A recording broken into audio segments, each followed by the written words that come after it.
It's me, Allen.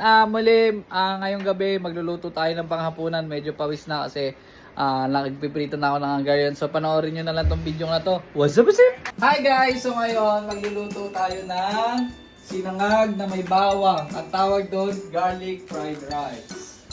So, ngayon, hinahanap ko yung lighter. Nakuha ko pa to sa adik. So, eto guys. Mainit. Okay. Unang gawin, pag magluluto, dapat may pera. Pinapainit muna natin ang ating pink na kawali galing kay Lenny Robredo. Asan ang bawang? Okay, mayroon tayong mga assistant dito at hindi sila kupal.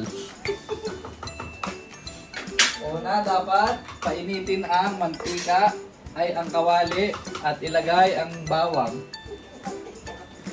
At ngayon, ang gamit nating mantika ay hindi na virgin oil.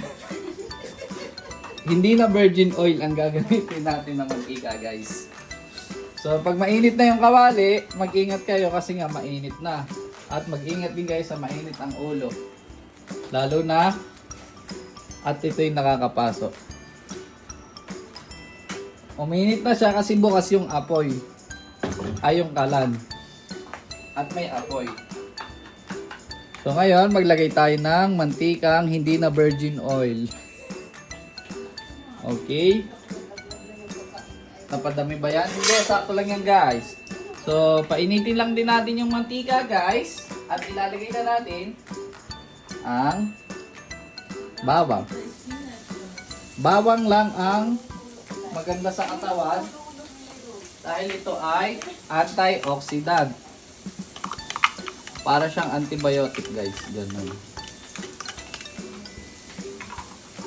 So, i-shake. Dada! Nandito ako. Nagulat kayo, no?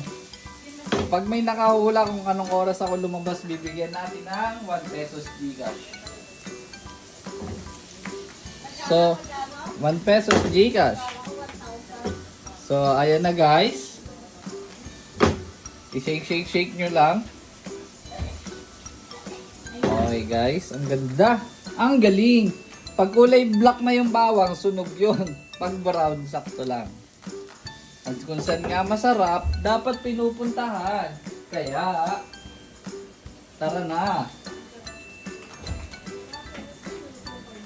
At ang isasakag nga pala natin ay bagong saing na kanin. Hinaan ng